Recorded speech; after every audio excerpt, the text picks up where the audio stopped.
Bismillahirrahmanirrahim. Alhamdulillah. Wa salatu wa salam ala rasulillah. Bienvenue dans le 7e épisode de la série de podcasts consacrés aux histoires des prophètes et dans le tout premier épisode dédié à l'histoire de Noé alayhi salam. Cet épisode constitue une introduction essentielle qui nous permettra de comprendre comment le polythéisme est apparu pour la première fois, ainsi que les principales caractéristiques de Noé. Après avoir raconté l'histoire de Adam alayhi salam, le premier homme et le premier prophète, une question essentielle se pose. Que s'est-il passé après lui? On a pu voir que Adam a transmis à ses enfants la nécessité de l'adoration exclusive d'Allah. Pendant plusieurs générations, les hommes sont restés sur la droiture. Mais progressivement, quelque chose a changé. Et c'est là que commence l'époque de Noé, alayhi salam. Le compagnon Ibn Abbas, radiyallahu anhuma, rapporte. Entre Adam et Noé, il y avait 10 générations, toutes sur l'islam. Petite parenthèse, il y a une vérité fondamentale que l'on oublie parfois. Tous les prophètes ont porté la même religion et ils ont porté le même message dans ses fondements. Adorer Allah seul et se soumettre à lui. De Adam à Noé jusqu'à Ibrahim, Moussa, Isa, Abraham, Moïse, Jésus, tous étaient musulmans au sens de la soumission et la dévotion totale à Allah. Celui qui suivait la révélation transmise par le prophète de son époque était musulman. Puis Allah subhanahu wa ta'ala a envoyé Mohammed sallallahu alayhi wa sallam à l'ensemble de l'humanité comme sceau et accomplissement de ce message unique et universel. Donc il y avait 10 générations entre Adam et Noé, toutes étaient sur l'islam. Le savant Ibn Kathir commente ce propos et plus précisément le terme génération, qarn qurun, et il dit: si une génération désigne une durée de 100 ans, comme le pensent beaucoup de gens, alors 1000 ans les séparaient. Donc 1000 ans séparaient Adam et Noé. Mais le terme génération peut aussi désigner une génération d'hommes. Et avant Noé, une génération vivait de longs siècles. De ce point de vue, comme le dit Ibn Kathir, il y aurait entre Adam et Noé des milliers d'années, et Allah est plus savant. Fin de citation. Allah subhanahu wa ta'ala nous dit: كان الناس أمة واحدة فبعث الله النبيين مبشرين ومنذرين وأنزل معهم الكتاب بالحق ليحكم بين الناس فيما اختلفوا فيه. Les gens formaient à l'origine une seule communauté. Puis après leur divergence, Allah envoyait des prophètes comme annonciateurs et avertisseurs. Pour un certain nombre de savants, le verset signifie que les gens formaient à l'origine une seule communauté croyante, notamment durant la période entre Adam et Noé. Puis lorsque les gens sont tombés dans le polythéisme, Allah subhanahu wa ta'ala a envoyé Noé alayhi salam.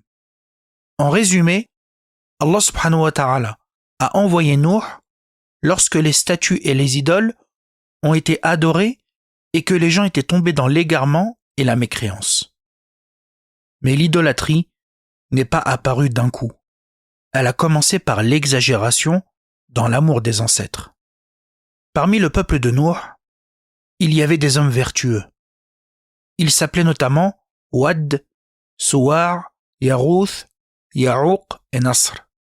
Ils ont fini par devenir des idoles adorées par leur peuple. D'ailleurs, ils ont été cités dans le Coran lorsque le peuple de Noé, alayhi salam, appelait les gens à rester attachés à l'adoration de leurs idoles. Ils ont dit: وَقَالُوا لَا تَذَرُنَّ آلِهَتَكُمْ وَلَا تَذَرُنَّ وَدَّ وَلَا سُوَاعَ وَلَا يَغُوثَ وَيَعُوقَ وَنَسْرًا. Et ils ont dit: n'abandonnez jamais vos divinités, et n'abandonnez jamais Wad, Suwa', Yarouth, Ya'uq et Nasr. Le savant At-Tabari rapporte d'après Mohammed ibn Qais la manière dont le polythéisme s'est imposé. Il nous dit: Il s'agissait d'hommes pieux entre Adam et Nuh. Ils avaient des disciples, et lorsqu'ils moururent, leurs disciples se dirent « Pourquoi ne pas faire des statues à leur image ? Cela nous encouragera à l'adoration lorsque nous nous souviendrons d'eux. » Lorsque ces disciples périrent, d'autres vinrent, et Iblis leur inspira « Vos ancêtres les adoraient et leur demandaient la pluie. » Et ainsi, elles furent adorées. Ces 5 personnes étaient donc des hommes pieux, des hommes dévoués à Allah, qui l'adoraient exclusivement. Et subhanallah, ces hommes-là, parce que leur peuple les respectait, ils ont fini par devenir des idoles adorées en dehors d'Allah subhanahu wa ta'ala. C'est ainsi que pour la première fois depuis Adam, alayhi salam, le polythéisme apparut sur terre. À l'époque de Nuh, l'humanité n'était pas encore dispersée comme elle le sera plus tard. Il ne s'agissait pas de civilisations multiples réparties sur plusieurs continents. Il semble, selon l'avis majoritaire des savants, que son peuple représentait l'ensemble de l'humanité vivant à cette époque. Et c'est ce que semble indiquer le Coran. Autrement dit, Nuh alayhi salam n'a pas été envoyé à une région parmi d'autres. Il a été envoyé à l'humanité entière existante à son époque. Mais attention, cela ne signifie pas que Nuh alayhi salam a été envoyé à toute l'humanité au sens universel, comme ce sera le cas plus tard pour Mohammed sallallahu alayhi wa sallam. Nuh a été envoyé spécifiquement à son peuple. Simplement, son peuple représentait l'ensemble des êtres humains vivant à cette époque. Sa mission était donc limitée à son temps et à sa communauté, même si en pratique, elle concernait tous les hommes existants alors. En revanche, Mohammed sallallahu alayhi wa sallam a été envoyé à tous les peuples, pour toutes les époques, jusqu'à la fin des temps. Il y a une autre question qui se pose, où vivait le peuple de Nuh ? De nombreux exégètes situent son peuple en Mésopotamie. Ce serait la terre située entre les 2 grands fleuves, le Tigre et l'Euphrate. Aujourd'hui, cette région correspond surtout à l'Irak. Certains historiens incluent aussi la région d'Al Jazira au nord de l'Irak, qui s'étend vers la Syrie et la Turquie. Mais il faut préciser une chose importante.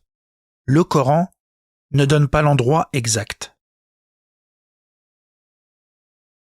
Après Adam alayhi salam, il y a eu des hommes pieux et des guides pour leur famille et leur communauté.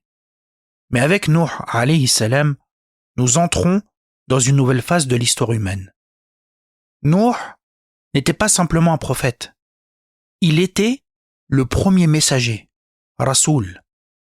Dans un long hadith qui concerne l'intercession le jour de la résurrection, les gens diront à Nuh ceci. « Ô Noé, tu es le premier des messagers d'Allah envoyé aux gens de la terre. Et Allah t'a appelé un serviteur reconnaissant. Intercède pour nous auprès de ton Seigneur. » Donc Nuh, alayhi salam, est le premier messager envoyé. Dans le premier épisode, on avait vu qu'une des distinctions entre un prophète, Nabi, et un messager, Rasoul, c'est que le prophète transmet une loi déjà existante, alors que le messager vient avec une nouvelle législation. Selon cette définition, Noé, alayhi salam, a donc apporté une nouvelle loi adaptée à son peuple. Certains savants ont donné une autre distinction. Le Nabi, le prophète, est envoyé à un peuple croyant, tandis que le messager est envoyé à un peuple mécréant. Et effectivement, pour la première fois dans l'histoire de l'humanité, un homme recevant la révélation se retrouve face à un peuple plongé dans l'idolâtrie organisée. Avec Nuh, alayhi salam, commence donc le premier grand affrontement entre la révélation divine et une société installée dans le polythéisme. Nuh ne faisait pas partie des gens simples de son peuple. Il était au contraire parmi les notables, parmi les hommes éminents et respectés. C'est justement pour cela que son peuple lui reprochait de s'asseoir avec les plus modestes, avec les faibles, avec ceux qu'il considérait comme insignifiants. Le fait que Nuh alayhi salam fasse partie des notables lui donnait une crédibilité initiale essentielle. Avant même de rejeter son message, son peuple le connaissait parfaitement. Il connaissait son honnêteté, sa sagesse, son sérieux. Il n'était pas un inconnu surgissant de nulle part, ni un marginal en quête d'influence. S'il fallait résumer Nuh alayhi salam en un mot, ça serait la persévérance. Nuh a fait preuve d'une persévérance, d'une constance et d'une endurance qui dépasse l'entendement. Il a appelé son peuple à l'adoration d'Allah unique pendant 950 ans, l'équivalent de 10 vies humaines aujourd'hui. En plus de cela, il a utilisé tous les modes de da'wa d'appel possibles. Il ne s'est pas contenté d'un seul type de discours. Il a diversifié ses approches.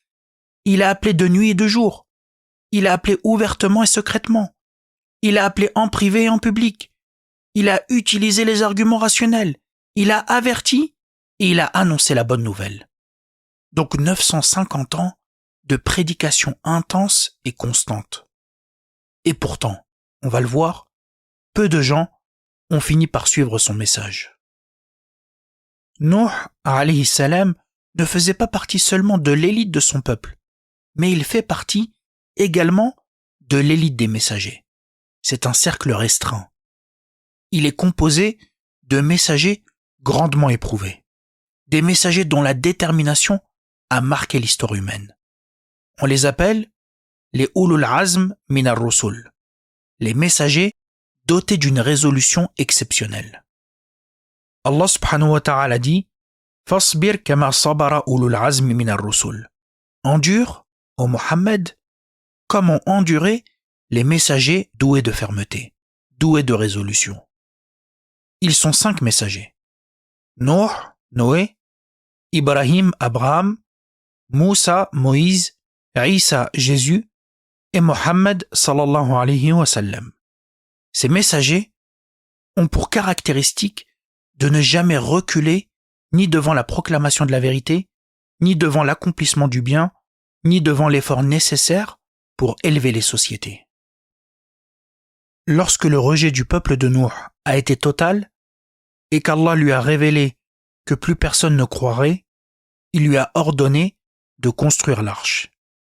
Et lorsque le moment est venu, Nuh a fait monter dans l'arche les croyants ainsi qu'un couple de chaque espèce conformément à l'ordre divin. Puis est arrivé le déluge. Les eaux ont englouti l'ensemble du peuple de Nuh. Selon l'avis majoritaire des savants, ce déluge a été général, parce que son peuple représentait l'humanité existante à cette époque, comme on l'a mentionné. C'est également ce que semble indiquer le Coran en décrivant un châtiment total, sans mention d'autres nations épargnées ailleurs. Ce n'était donc pas un simple événement local, c'était une rupture mondiale, un tournant radical dans l'histoire humaine. Nuh alayhi salam a également été surnommé le second père de l'humanité. Pourquoi ? Parce qu'après le déluge, l'humanité a recommencé à partir de lui. Le Coran dit clairement وَجَعَلْنَا ذُرِّيَّتَهُ هُمُ الْبَاقِينَ et nous avons fait que sa descendance soit les seuls survivants. Ce verset est fondamental. Il indique que après le déluge, seule la descendance de Nuh est restée. Les autres ont péri. L'humanité ne s'est donc pas simplement réorganisée, elle a redémarré. Comme après Adam alayhi salam, premier père de l'humanité, voici Nuh, père d'une humanité purifiée après le châtiment. Après le déluge, toute l'humanité descend donc d'un seul homme, Nuh alayhi salam. Les croyants qui étaient avec lui ont péri par la suite et seuls ses descendants ont peuplé la terre. C'est pour cela qu'il est parfois appelé le second père de l'humanité. Je voudrais tirer ici un enseignement. C'est que les grandes déviations ne commencent pas forcément brutalement. Elles commencent même souvent progressivement. Au départ, il n'y avait pas de rejet de l'unicité divine. Il y avait de l'amour pour des hommes pieux, un amour sincère, une admiration légitime. Mais cet amour a dépassé la limite. On a voulu préserver leur mémoire, puis honorer leur image, puis magnifier leurs souvenirs. L'exagération s'est installée. Et lorsque l'exagération s'installe, le cœur commence à glisser. L'islam ne condamne pas l'amour des pieux. Au contraire, il l'encourage. Mais il interdit l'excès. Parce que l'excès transforme l'admiration en sacralisation et la sacralisation ouvre la porte à l'adoration. L'enseignement pour nous est clair. La foi ne se protège pas seulement en combattant l'erreur manifeste. Elle se protège en surveillant les débuts des dérives, l'exagération, l'attachement excessif aux figures du passé ou aux personnalités que l'on admire parmi les célébrités et les stars, ou encore le refus de remettre en question certaines choses qui sont héritées, sans savoir si elles sont légitimes ou pas, parce que c'est toujours ainsi que les grandes chutes commencent. Si cet épisode vous a été bénéfique, prenez quelques secondes pour soutenir le podcast. Mettez 5 étoiles sur votre plateforme d'écoute, laissez un commentaire, partagez autour de vous et abonnez-vous pour ne rien manquer des prochains épisodes. Barakallahu fikum et on se retrouve très bientôt, bi'idhnillah.